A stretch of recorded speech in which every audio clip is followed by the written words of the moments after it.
بسم الله الرحمن الرحيم إن الحمد لله نحمده ونستعينه ونستغفره ونعوذ بالله من شرور أنفسنا ومن سيئات أعمالنا من يهده الله فلا مضل له ومن يضلل فلا هادي له وأشهد أن لا إله إلا الله وحده لا شريك له وأشهد أن محمدا عبده ورسوله بلغ الرسالة وأدى الأمانة ونصح الأمة وكشف الله به الغمة وجاهد في الله حق جهاده حتى أعطاه الله اليقين. أما بعد، أيها الإخوة والأخوات، السلام عليكم ورحمة الله وبركاته. Avant de rentrer dans le vif du sujet, la première des choses que je vous recommande ainsi qu'à moi-même, c'est de se préserver du châtiment d'Allah tabaraka wa ta'ala en faisant ce qu'Allah nous a demandé bimtithali awamirihi wajtinabi nawahihi, et en s'éloignant de ce qu'Allah nous a interdit. Donc de craindre Allah ta'ala comme il se doit et de se préparer pour le jour dernier. فإن التقوى مفتاح سعادة في الدنيا والآخرة. Car certes la piété, la crainte d'Allah, c'est la clé du bonheur dans ce bas monde et dans l'au-delà. لا سعادة للمرء إلا بتقوى الله تبارك وتعالى. Il n'y a pas de bonheur que l'homme peut obtenir si ce n'est par la taqwa, par la crainte d'Allah Jalla wa ala. Donc, dans cette vidéo, nous allons répondre à cette question très importante. Pourquoi apprendre l'arabe? Pourquoi apprendre l'arabe?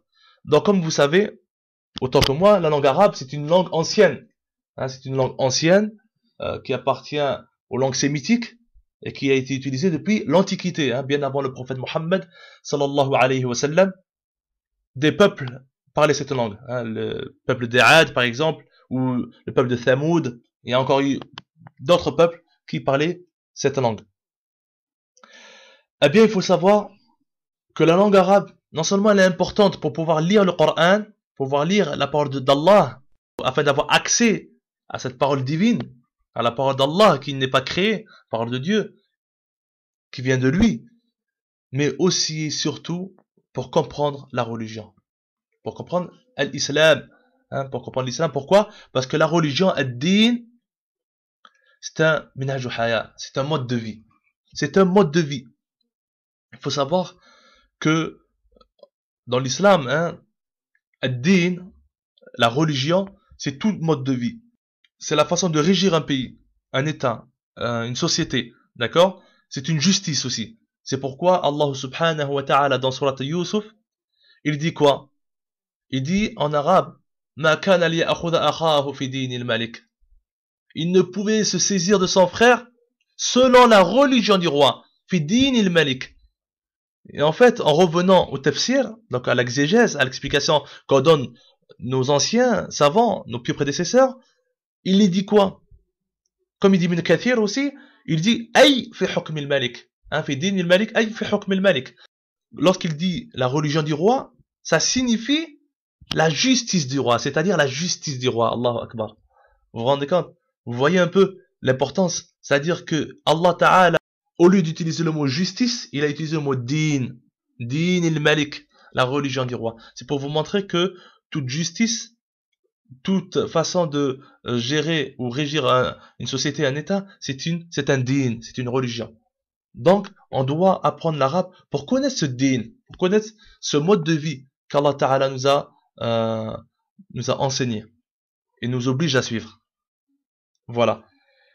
Donc, Ibn Taymiyyah, rahimahullah, il dit dans Iqtida Sirat al-Mustaqim, le volume 1, page 470, il dit la langue arabe fait partie intégrante de la religion.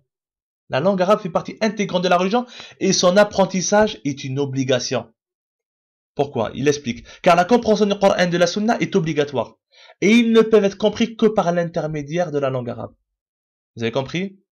Comme la compréhension du Coran et de la Sunna c'est une obligation, il dit quoi? Et qu'en plus, ils ne peuvent être compris que par l'intermédiaire de la langue arabe, eh bien la langue arabe, c'est une obligation. D'accord? Apprendre la langue arabe est une obligation. Et il va donner une règle. Il va donner une règle qui dit Ma la yatimul wajib illa bihi fahuwa wajib. Ma la yatimul wajib illa bihi fahuwa wajib. D'accord? L'unique moyen de réaliser donc l'obligatoire devient à son tour obligatoire. Voilà. Et donc pourquoi aussi c'est très très important d'apprendre l'arabe, surtout dans les pays où nous sommes, en France, en Belgique, en Canada, etc., Suisse, ailleurs aussi. Dans les librairies islamiques, malheureusement, il faut savoir que ceux qui ont permis l'ouverture de ces librairies-là, eh bien, ils voient dans notre religion des sujets épineux ou des sujets soi-disant tabous.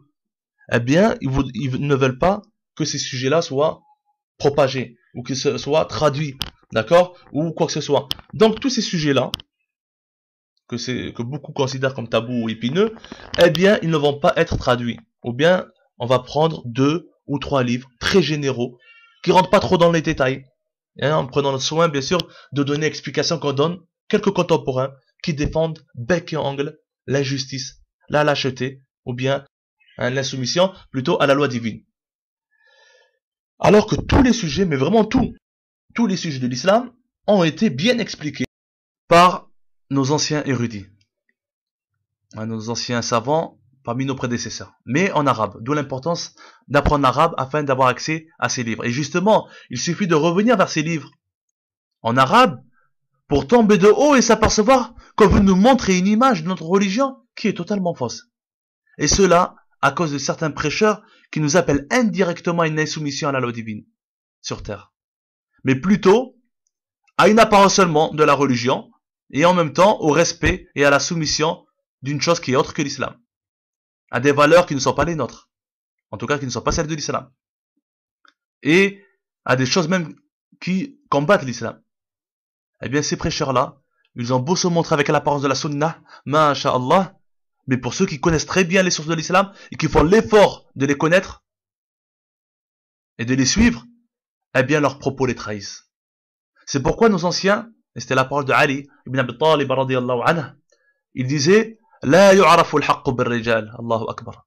On ne connaît pas la vérité par les gens. Rijal, c'est pas n'importe qui. Les érudits, les savants. On ne connaît pas la vérité par les gens. Aujourd'hui, c'est le contraire. Subhanallah. Aujourd'hui, shabab, les jeunes, beaucoup de jeunes, ils ont prétendu connaître la vérité par les gens. Vous voyez, hein, ils vont dans les librairies islamiques et prennent n'importe quel livre. Ils vont les lire juste parce que on leur a dit, voilà, c'est un grand savant, ben il faut le suivre.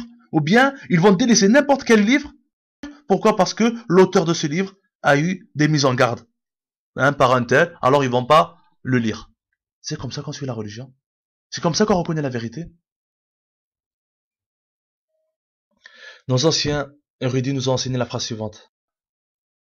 I'araf al-haqq, ta'arif ahlah. Connais la vérité et tu connaîtras ces gens. C'est la légende de la vérité. D'où l'importance d'apprendre la langue arabe afin de comprendre cette religion, afin de comprendre le sens réel de cette religion, afin que notre vie ait enfin un sens, afin que nous puissions pratiquer les injonctions divines. Et mais surtout, pour la satisfaction d'Allah, afin qu'Allah subhanahu wa ta'ala soit satisfait de nous. Voilà pourquoi on apprend l'arabe, et non pas seulement pour écouter les doros dans le net. Non, mais plutôt pour savoir si ces doros-là, on nous raconte des mensonges ou pas. Est-ce que ça correspond vraiment à ce que nous ont enseigné nos anciens ou pas? Est-ce que toutes ces prétentions-là, nous suivons les traces de nos plus prédécesseurs, nous sommes sur les traces de nos plus prédécesseurs, est-ce que c'est vrai ou pas? Et là, vraiment, lorsque vous allez suivre ce cheminement-là, vous allez tomber de haut. Et vous allez voir vraiment le réel sens de cette religion. Wa barakallahu fikum. وصلى الله على نبينا محمد وعلى آله وصحبه أجمعين والسلام عليكم ورحمة الله وبركاته. فقرآننا ذلك القائد وتفسيره ساطع كالنجوم وفي روحنا سنة المصطفى وفقه الشريعة علم يدوم